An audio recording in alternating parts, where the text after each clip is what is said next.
men get hoors in Jannah, what do women get? Answering this question might be a bit problematic in the beginning because the mindset of people differ. And this is a big problem when you answer questions without knowing the background, without knowing where the person is coming from, or the ability of the person to understand where you're coming from.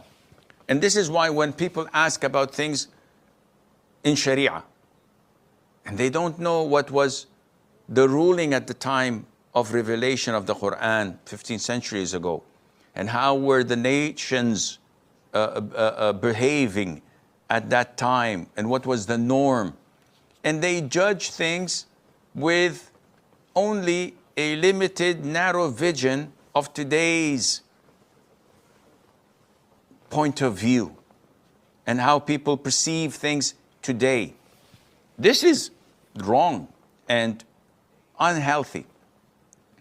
Now, first of all, the questioner definitely is a Muslim, most likely a woman. And when she asks this question, what drives her to ask is feeling that it is unfair.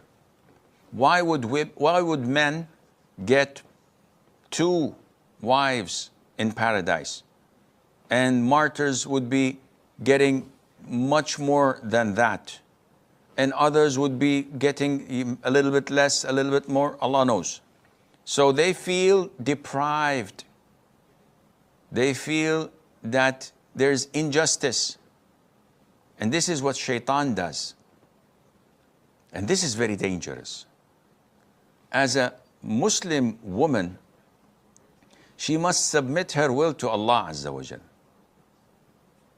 by accepting the fact that Allah told us and gave us the glad tidings that in paradise there are things that eyes had not seen, ears had not heard of, and things that may not have crossed a person's mind or heart.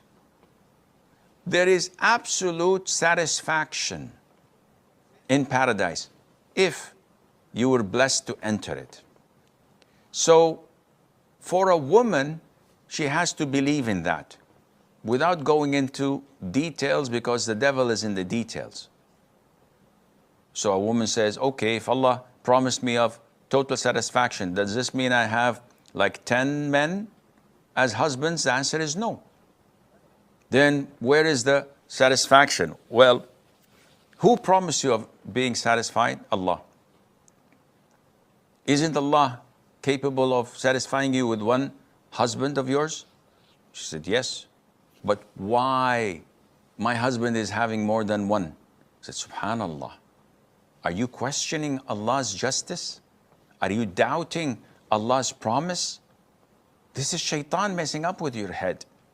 You have a promise from Allah that He will satisfy you. Accept it.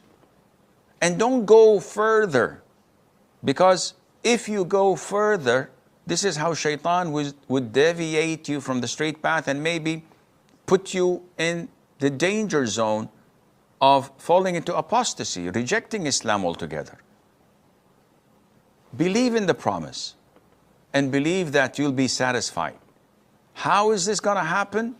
I rest my case with Allah Azza wa Jal, because I trust Him subhanahu wa ta'ala. This is much better than saying that a woman is only inclined to loving and having affection to 1 man, while a man is capable of having more relationships.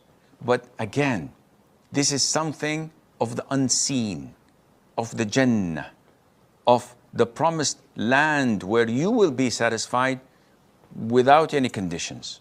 So believe in Allah's promise and you will be satisfied with the grace of Allah.